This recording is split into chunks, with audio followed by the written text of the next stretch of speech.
성경 말씀 욥기 4장 1절로 21절까지 말씀 교독하여 올리겠습니다. 대만 사람 엘리바스가 대답하여 이르되 누가 내게 말하면 내가 실증을 내겠느냐? 누가 참고 말하지 아니하겠느냐? 보라, 전에 네가 여러 사람을 훈계하였고 손이 늘어진 자를 강하게 하였고 넘어지는 자를 말로 붙들어 주었고 무릎이 약한 자를 강하게 하였거늘 이제 이 일이 내게 이름에 내가 힘들어하고 이 일이 내게 닥침에 내가 놀라는구나. 내 경외함이 내 자랑이 아니냐? 내 소망이 내 온전한 길이 아니냐? 생각하여 보라, 죄 없이 망한 자가 누구인가? 정직한 자의 끊어짐이 어디에 있는가? 내가 보건대 악을 밭갈고 독을 뿌리는 자는 그대로 거두나니 다 하나님의 입 가운데 기운에 멸망하고 그의 콧김에 사라지느니라. 사자의 우는 소리와 젊은 사자의 소리가 그치고 어린 사자의 이가 부러지며 사자는 사냥한 것이 없어 죽어가고 암사자의 새끼는 끊어지느니라. 어떤 말씀이 내게 가만히 이르고 그 가느다란 소리가 내 귀에 들렸나니 사람이 깊이 잠들 즈음에 내가 그 밤에 본 환상으로 말미암아 생각이 번거로울 때에 두려움과 떨림이 내게 이르러서 모든 뼈마디가 흔들렸느니라. 그때에 내 영이 내 앞으로 지나매 내 몸에 털이 쭈뼛하였느니라. 그 영이 서 있는데 나는 그 형상을 알아보지도 못하여도 오직 한 영이 상이 내 눈앞에 있었느니라. 그때에 내가 조용한 중에 한 목소리를 들으니 사람이 어찌 하나님보다 의롭겠느냐? 사람이 어찌 그 창조하신 이보다 깨끗하겠느냐? 하나님은 그의 종이라도 그대로 믿지 아니하시며 그의 천사라도 미련하다 하시나니 하물며 흙집에 살며 티끌로 털을 삼고 하루살이 앞에서라도 무너질 자이겠느냐? 아침과 저녁 사이에 부스러져 가루가 되며 영원히 사라지되 기억하는 자가 없으리라. 장막줄이 그들에게서 뽑히지 아니하겠느냐? 그들은 지혜가 없이 죽었느니라. 아멘. 사랑하는 여러분, 오늘 하루도 우리가 함께 마음에 품고 기도할 때에 하나님께서 사랑하시는 우리 모든 형제 자매들 가운데 은혜를 베풀어 주시기를 간절히 소망합니다. 사람이 괴롭게 되어지는 많은 이유들 중에 한 가지는 그 원인과 해답을 알 수가 없기 때문일 때가 있습니다. 욥은 바로 그 문제, 하나님의 정의가 무엇일까? 하나님이 나에게 요구한 것이 무엇일까? 라고 하는 것에 대한 해답을 찾지 못하여서 그 찾아온 고난 이상의 영적인 고통이 찾아옴을 경험하는 사람이었습니다. 반복되어지는 고통들, 그리고 오늘 말씀 속에 이 친구인 엘리바스의 조언들처럼 찾아와주는 조언자들의 마음이 단 한마디도 자신에게 위로가 되지도 못하고 해답이 되지도 못하는 바로 그 영적인 고독함 속에 있는 사람, 그 사람이 바로 욥이다. 지금 이 순간 그런 영적인 고독함에 있는 이들은 어떻게 기도해야 할까? 그런 영적인 고독함에 있는 이들을 우리 교회가 어떻게 마음에 품어야 될까? 이런 고민들이 찾아오게 되는 것이죠. 욥 스스로도 마찬가지였습니다. 욥기 7장을 보면 20절 21절에 욥이 이렇게 고백합니다. 사람을 감찰하시는 이여, 내가 범죄하였던들 주께 무슨 해가 되오리이까? 어찌하여 나를 당신의 관역으로 삼으셔서 내게 무거운 짐이 되게 하셨나이까? 주께서 어찌하여 내 허물을 사하여 주지 아니하시며 내 죄악을 버리지 아니하시나이까?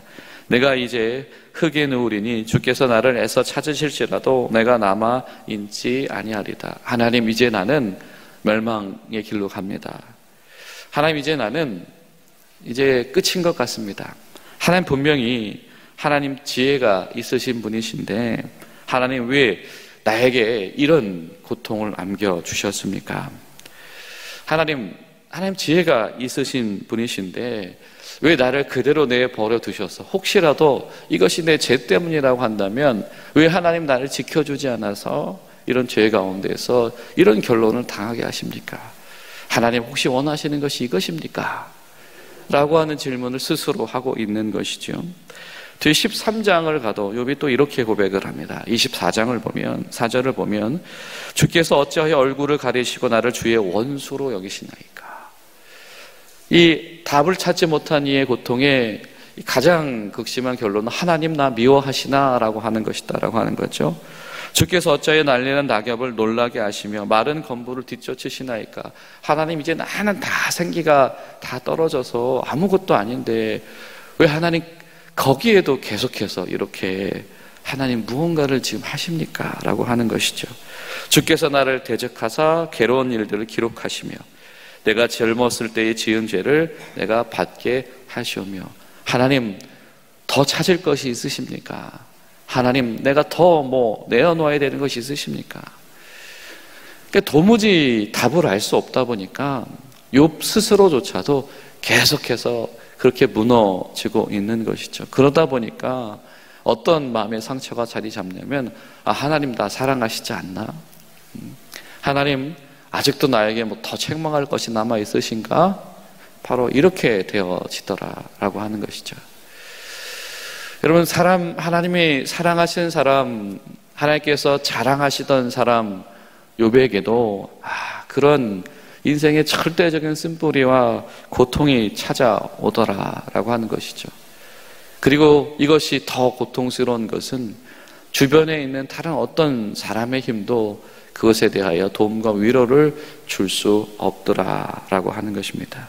왜냐하면 사람의 지혜와 사람의 판단은 자신의 경험과 지식, 자신의 인식 범위를 넘어설 수 없기 때문입니다.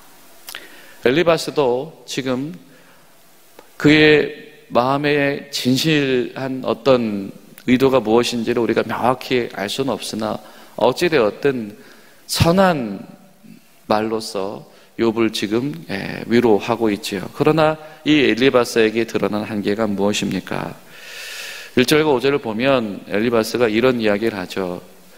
욥아, 네가 과거에는 네가 좋은 자였고 네가 사람들을 격려하는 사람이었고 네가 교훈하는 사람이었는데 이젠 네 차례다. 이제는 네가 정신 차려야 되겠다.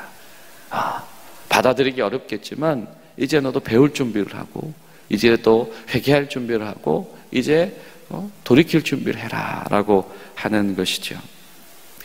또 6절 말씀을 보면 이렇게 말합니다. 내 경외함이 내 자랑이 아니냐, 내 소망이 내 온전한 길이 아니냐. 욥에게 지금 욥의 인생이라고 하는 게 어떤 것이냐면 그 행위의 완전함이 있는 인생 아니었냐, 네가 추구하는 거 그거 아니냐, 그거 제대로 해보자 라고 하는 것이죠. 그리고 7절과 11절에는 소위 이 심판은 인과응보의 결과이다라고 하는 것, 분명히 하나님 앞에서 범죄한 사실이 있으니까 이 결론이 찾아왔다. 그러니까 엘리바스도 욥 앞에서 사실은 자신이 할 수 있는 판단 안에서만 판단할 수밖에 없고요, 자신의 판단 안에서밖에 조언해 줄 수밖에 없더라라고 하는 것이죠. 그런데 지금 이야기하는 것은 결국에는 자신들이 경험했던 것, 그 이상의 것으로는 말해줄 수 없더라. 그런데 성경은 말합니다. 그들이 이런 경험에 근거한 지식으로 답을 찾을 수 없었더라. 인간의 경험과 인간의 지혜가 모든 것을 다 담을 수 없다. 그리고 당신의 경험이 모든 것에 대한 해답이 되어줄 수는 없다라고 하는 것이죠. 그렇기 때문에 그 괴로움 속에 있을 때에 하나님의 임재가 더 소중한 것이며, 그 괴로움 속에 있을 때에 하나님 앞에 탄식하고 하나님 앞에서 신원하는 것이 정말 중요한 일이다라고 하는 것입니다. 사실 교회의 역사 이래로 교회는 항상 그 질문에 봉착해 있었습니다. 도대체 악이 왜 발생하는 것이냐? 왜 비극이 발생하는 것이냐? 왜 선하신 하나님, 전능하신 하나님이 계신데 여전히 죄악으로 인해서 고통받는 이들이 있는가라고 하는 것입니다. 하나님의 절대적인 하나님의 전능하심과 하나님의 선하심이다라고 하는 것이 상충하는 그런 현장이 바로 악과 죄악이 만들어내는 고통의 현장이다라고 하는 것이고, 때로는 이렇게 판단조차도 할 수 없는 고통이 있다라고 하는 것입니다. 그러다 보니까 이 욥의 친구들조차도 이 고난이 하나님이 정의로우니까 심판하시는 거지 라고 판단할 수밖에 없더라라고 하는 것이죠. 내가 하나님 앞에서 열심히 노력해서 내가 당신을 위해서 기도했어. 그래서 하나님 앞에서 거룩한 해답을 내가 가지고 있어. 당신의 불완전함 때문이야. 근데 여러분, 이 지점에서 우리가 주목할 것이 하나가 있습니다. 욥을 위해서 마음을 품었을 수도 있고요, 욥을 위해서 기도할 수도 있지요. 그러면서 내리는 결론이 무엇이냐면 욥의 불완전함으로 인해서 찾아오는 고난이다라고 하는 이야기를 하고 있지요. 그런데 여기에 빠져있는 한 가지 관점이 하나가 있습니다. 무엇입니까? 기도하는 자기 자신, 조언하는 자기 자신도 불완전할 수 있다라고 하는 그 전제가 빠져있다.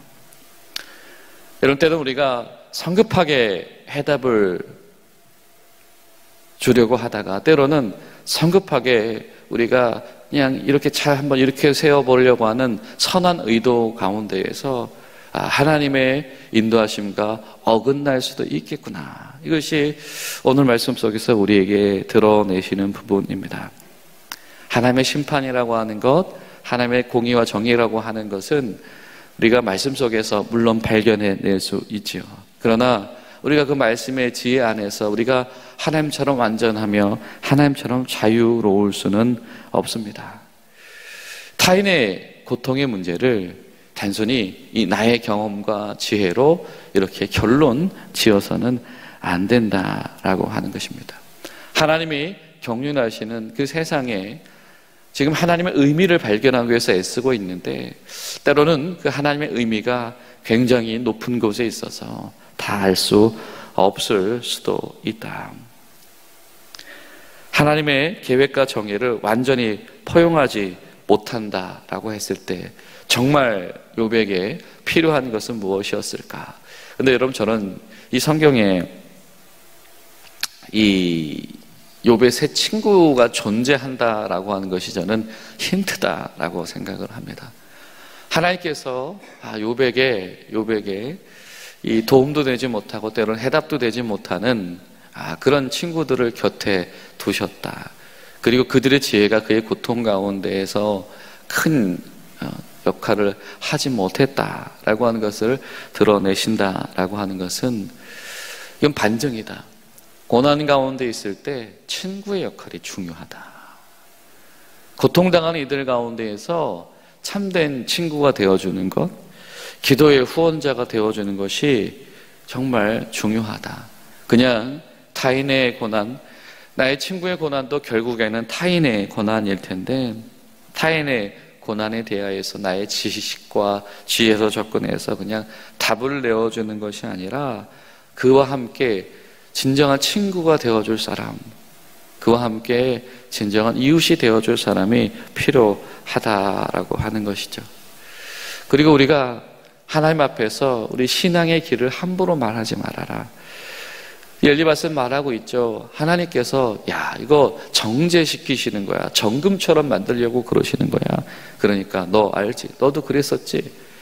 이제 네가 정신 차리면 될 거다라고 하는, 이 모든 나의 신앙의 경험으로 다 되어질 수 없는데 때론 목회자와 때론 교회들이 나에게 축적된 신앙의 경험으로 모든 것을 해결한다라는 오만을 가질 수도 있다라고 하는 것이죠. 내 안에 어떤 은사가 있을 때, 아니면 우리 교회가, 우리 모임이 어떤 강점과 전통을 가지고 있을 때 그것이 전부인 것처럼, 그것이 다인 것처럼, 그것으로 모든 것을 다 품을 수 있는 것처럼, 아니면 그것이 아니면 큰일 나는 것처럼 우리가 때로는 그런 오판을 내려놓을 필요도 있겠다.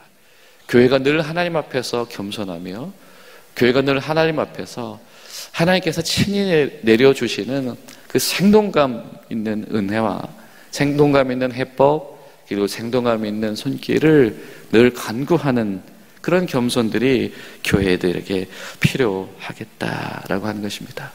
여러분, 어쩌면 우리가 이 하나님의 은혜를 깊이 묵상하지 못한다면 지금 욥에게 찾아온 이 정의가 무엇인가라고 하는 문제는 우리에게 굉장히 고통스러운 문제가 될 수 있으며 굉장히 시험거리가 될 수 있을지 모릅니다.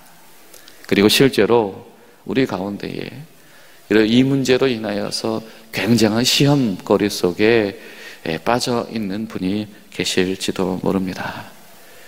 그렇기 때문에 우리가 이 시간에 더 애써서 기도할 것은 하나님, 바로 그 사람 욥과 같이 해답을 찾지 못하는 그 영적인 고독 속에서 힘들어하고 있는 그 사람을 기억하여 주시옵소서 라고 마음을 품고 기도하는 것이 우리에게 정말 중요하다. 그리고 기도할 때에 우리가 그 해답을 알 수 없지만 하나님 앞에서의 하나님을 향한 신뢰를 그것만을 잃지 않을 수 있도록 성령님 도와주시옵소서. 우리가 하나님의 도우심을 구하는 것이 정말 필요하다. 여러분, 우리가 이 시간에 오늘 기도할 때에 우리가 사랑하는 이들, 우리 앞에서 고난당하는 이들을 위하여서 우리가 그런 마음으로 함께 기도하며 나아가시는 그런 하루 되시기를 간절히 소망합니다.